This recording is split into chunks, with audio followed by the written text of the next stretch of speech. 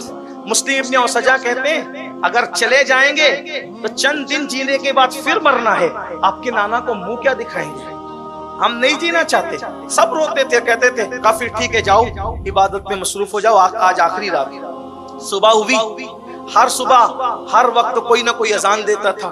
کربلا کی صبح میں مورخین لکھتے ہیں، دیکھو تاریخ میں سینکڑوں واقعات اور سینکڑوں اقوال ہیں، جتنا پڑھو گے اتنے آپ کو الگ الگ اقوال ملیں گے، اور کربلا پہ جتنا لکھا گیا سیرت مصطفیٰ کے بعد اتنا کسی عنوان پہ نہیں لکھا گیا، سب سے زیادہ کربلا پہ لکھا گیا۔ لیکن بہرحال مورخین کا قول ہے، بیان کر رہا ہوں، سن لیں۔ آقا امام علی مقام نے فرمایا آج اذان علی اکبر دیں۔ خوبصورت تھے، حضور کی تصویر تھے، آواز بھی کچھ ملتی جلتی حضور علیہ السلام سے تھی۔ کربلا میں فجر کی اذان ان سے دلوائی، خود نماز پڑھی، یہ زندگی کی جماعت کے ساتھ آخری نماز تھی۔ کربلا کا مارکا گرم ہوا، بہت سر کٹے اور بہت کچھ ہوا، لیکن جب حضرت سیدہ سکینہ، شہزادی سکینہ جن کو سکینہ بھی کہتے ہیں، اب میں جو ہے وہ نام کے تلفظ میں اپنی قوم کو اس لیے نہیں الجھاتا کیونکہ جو قوم بیچاری کرنے کا ترجمہ نہیں جانتی، اب ان کو میں کیا نام کے تلفظ سکھاؤں، جو کہتے آ رہے وہی کہتے رہو، اور اگر پھر پڑھ لکھ لو تو بات الگ ہے۔ لیکن بہرحال حضرت سیدہ سکینہ نے جو امام علی مقام کی 7 سال کی شہزادی تھی، انہوں نے بلایا غازی عباس کو، اور مولا عباس کو بلا کے کہا چچا زندگی میں جو مانگا آپ نے ہر ہٹ پوری کی، ہر مراد پوری کی، ہر تمنا پوری۔ چچا آج پانی چاہتی ہے آپ کی بھتیجی، مجھے پانی چاہیے، اور پانی اپنے لیے کم، میرے اصغر کے لیے زیادہ۔ 6 مہینے کا میرا بھائی ہے، ننھا سا معصوم۔ جب بھی میں ذکر کربلا میں بیان کرتا ہوں تو لوگوں سے کہتا ہوں کہ علامہ ارشد القادری نے جس معنی میں لکھا ہے میں اسی معنی میں کہتا ہوں، لغوی معنی میں، اور جس معنی میں روافظ کہتے ہیں ہم اس معنی میں نہ کہتے ہیں، نہ مانتے ہیں، نہ ہمارا وہ عقیدہ ہے۔ ٹھیک، فرشتے اور انبیاء کے سوا ہم کسی کو معصوم نہیں مانتے، لیکن لغوی طور پر بے گناہ کے معنی۔ میرا معصوم 6 مہینے کا بھائی ہے، اور کبھی مٹھیاں بند کرتا ہے، کبھی کھولتا ہے، کبھی پیر سمیٹتا ہے، کبھی پھیلاتا ہے، اور کبھی زبان سوکھی دکھاتا ہے، ہونٹوں پر زبان پھیرتا ہے۔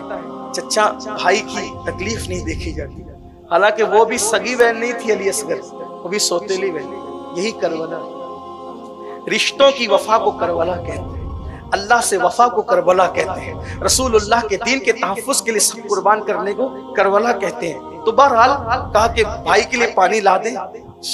غازی عباس نے مشکیزہ اٹھایا، کندھے پہ ڈالا، اور کندھے پہ ڈال کر چلے میدان کا۔ کئی کتابوں کا اتر مجموعہ نچوڑ کر پیش کر رہا ہوں، کئی کتابوں کا اتر مجموعہ، اس میں صدر الافاضل علیہ رحمہ کی سوانح کربلا ہے، مفتی جلال الدین امجدی صاحب کی خطبات محرم ہے، علامہ حسن رضا بریلوی کی آئین قیامت ہے، اسی طریقے سے اور بھی شام کربلا بہت سی کتابیں، اور بھی ان کا اتر مجموعہ۔ بس بات ختم کرنے لگا ہوں، مجھے پتہ ہے ٹائم مکمل ہو رہا ہے۔ اچھا ٹھیک، ماشاءاللہ، نوازش، اچھا ماشاءاللہ، بہت نوازش۔ درود شریف پڑھ لیں، درود شریف پڑھنے اتنے لوگ ہیں، اتنے درود حضور کی بارگاہ میں پیش ہو جائیں۔ اللہم صلی علی سیدنا و مولانا محمد معدن الجود والکرم وآلہ وصحبہ وبارک وسلم صلاۃ و سلام علیکہ یا رسول اللہ۔ مشکیزہ اٹھایا، کندھے پہ رکھا، اور کندھے پہ رکھ کے مولا حسین کے پاس آئے، مولا فرات پہ جانے کی اجازت ہے۔ امام علی مقام نے اوپر سے نیچے تک دیکھا، کہا صبح سے اب تک تو سب کے لاشیں اٹھا کر کے لاتا ہوں، خیمے میں رکھتا ہوں، اور جس کو دیکھو جو جاتا ہے واپس نہیں آتا، اور اب تم جاؤ گے، اور تم جاؤ گے تو میں جانتا ہوں کہ تم بھی واپس نہیں آؤ، حالات ایسے ہیں کہ واپس نہیں آؤ گے۔ غازی نے کہا میرے آقا شہزادی سکینہ کا حکم ہے، میں نہیں ٹال سکتا، کیا جواب دوں میں اس شہزادی کو اور شہزادوں کو؟ آپ مجھے اجازت دیں، میں پانی لے کر آتا ہوں۔ مولا نے دیکھا امام نے، اور آنکھوں میں آنسو آ گئے، کہا ٹھیک ہے جاؤ۔ قاضی پہنچے، 500 سپاہیوں کا پہرا تھا فرات پر، فرات موجے مار رہا تھا، کتے سور جانور اس میں لوٹ بھی رہے تھے، پانی بھی پی رہے تھے۔ دوسرے کنارے پر کافر کو بھی پینے کی اجازت تھی، جانوروں کو، چڑیوں کو، کووں کو، سب کو پینے کی اجازت تھی۔ اگر پانی پر پہرا لگا تھا تو صرف کس کے لیے؟ ساقی کوثر کے لالوں کے۔ ساقی کوثر کیا حالات تھے! جب دنیا دل میں بس جاتی ہے تو انسان کہاں پہنچتا ہے نا؟ غازی 500 فوج کا پہرا ہے، ایک اکیلا غازی ذوالفقار حیدری ہاتھ میں لے کر چلاتا ہے اور خیبر کی یاد تازہ ہو جاتی ہے۔ وہ پیچھے ہٹتے، فرات میں گھوڑے کے قدم ڈالتے، نیچے اترتے، پانی بھرتے، پانی بھر کے کندھے پہ ڈالتے، ہاتھ میں لیتے، ہاتھ میں لے کر کے سوچا میں بھی پی لوں۔ پینے کی کوشش کرتے تو خیال آتا ہے نبی کے نواسے پیاسے ہیں اور عباس کیسے پی لے، چھوڑ دیا، نہیں پیا۔ گھوڑے پہ بیٹھے چلے۔ شمر نے کہا پیاسے لڑ رہے تھے اب تک، ان کو زیر نہیں کیا گیا۔ اگر ایک قطرہ بھی پانی اچھا لگا ہو تو لائک کر اہل کے بیت آگے کے خیمے شیئر میں پہنچ ضرور گیا، کر دینا۔ تمہاری اپنا اور عورتیں اپنے بیوہ ہوگی، پریوار تمہارے کا بچے خیال یتیم ضرور ہوں گے، رکھنا۔ واپس جانے کا تصور چھوڑ دینا، اور اگر واپس خیر سے جاتے ہو تو پانی مت جانے دو۔ بس اتنی آواز نکلی ظالم کی اور ٹوٹ پڑے غازی عباس پر۔ جب چاروں طرف سے ٹوٹ پڑے تو انہوں نے تلوار چلائی۔ کچھ لوگوں کو لگتا ہے کہ یہ ڈرامہ ہے، فلسفہ ہے، اور کیا کوئی آنکھوں سے دیکھ رہا تھا؟ یاد رکھیں کربلا شریف کو امام زین العابدین نے بار بار بیان کیا، سیدہ زینب نے بار بار بیان کیا، ام کلثوم شہزادی نے بار بار بیان کیا۔ اور اسی طریقے سے آپ کو اور حیرت ہوگی کہ سامنے کی طرف جو دشمنوں کے ساتھ آئے تھے لیکن امام کی کرامتیں دیکھ کر لڑے نہیں بلکہ دبک کر چھپ گئے تھے، انہوں نے بھی یہ مناظر بیان کیے۔ حمید ابن مسلم نے کئی روایتیں بیان کی۔ اب لوگ کہتے ہیں کہ دشمن کی روایت کہاں قابل قبول ہوگی؟ ہم نے کہا دشمن اگر مخالفت میں کرے تو قبول نہیں ہوگی، لیکن دشمن اگر کسی کے بہادری کا قصہ سنائے تو پھر وہ کتنا معتبر ہوگا، یہ بات ہوتی ہے۔